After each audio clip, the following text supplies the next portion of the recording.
The old Blackwood Manor stood silent, shrouded in ivy and whispers of the past.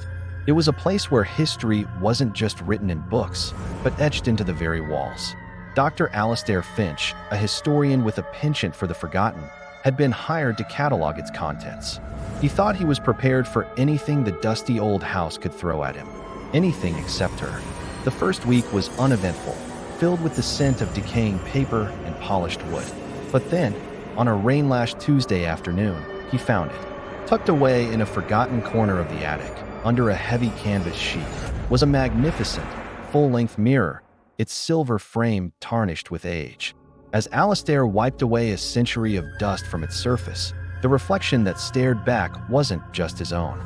Standing just behind his shoulder was a woman.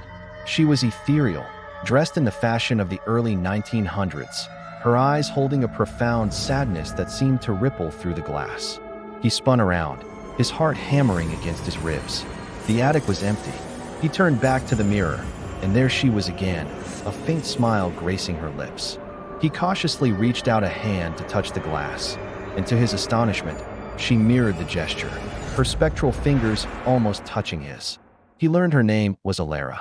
She had been a resident of the manor, trapped within its reflective surfaces after a tragic accident a century ago. She could only appear in the mirrors of the house, a silent observer of the passing decades. They began to communicate, their conversations a strange dance of mouthed words and written notes held up to the glass.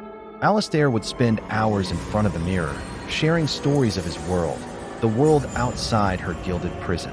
He told her about airplanes, about movies, about the feel of the sun on his skin. She, in turn, described the vibrant balls held in the grand hall, the scent of the rose garden in full bloom, and the heart-wrenching loss of her fiancé in the Great War. Alastair found himself falling deeply in love with this ghost in the glass. Her wit, her grace, her heartbreaking loneliness, it all called to him. He was no longer just a historian cataloging artifacts. He was a man in love with a woman he could never touch, never hold. The days blurred into weeks, and Alastair's work on the manor's history slowed to a crawl. His entire world had become the space in front of that antique mirror. He bought her books and read them aloud, page by page.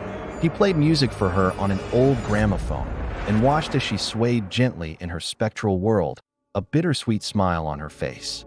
Their connection, however, came with forbidden rules, whispered to him in his dreams by a presence far older and more sinister than Alara. The manor itself seemed to watch them, its shadows deepening. He learned that the mirror was not just her prison, but a gateway. He could see her, but she could never leave. Her spirit was bound to the silvered glass. The more time he spent with her, the more his own world began to feel like a reflection. He started to see her in other reflective surfaces, a puddle on the flagstones, the screen of his phone, the glint of his own spectacles. The house was pulling him in, trying to make him a permanent part of its collection. One evening, as a storm raged outside, Alara pressed her hand to the glass, her expression desperate. Through silent words, she explained the true nature of the curse. The mirror fed on life, on love. It had kept her tethered for 100 years, and now it was setting its sights on him. She gave him the heartbreaking choice. There were only two ways to end this. He could shatter the mirror, which would release her spirit, but she would fade into nothingness, gone forever. Or there was another way, a way for them to be together. He could step through the mirror, joining her in the spectral plane. He would leave his life, his world, behind, becoming a ghost himself, forever bound to her in their reflective prison. Alastair looked at her, the woman he loved more than life itself. He saw the tears shimmering in her spectral eyes, a reflection of the agony in his own heart. To free her meant to lose her entirely. To join her meant an eternity trapped in a silent, colorless world, a mere echo of a life. The house grew colder around him, the wind howling like a mournful cry. He looked at the heavy brass fire poker leaning against the hearth, its surface gleaming.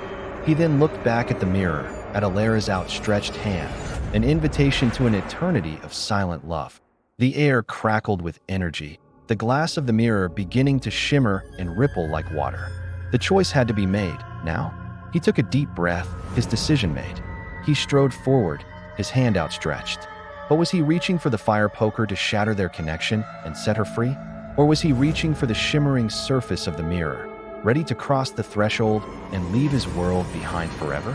Find out what Alistair chooses in the next episode. What would you do? Let us know in the comments below. If you're captivated by this story, don't forget to like this video, share it with a friend who loves a good mystery, and subscribe to our channel for the next chapter. Thanks for watching.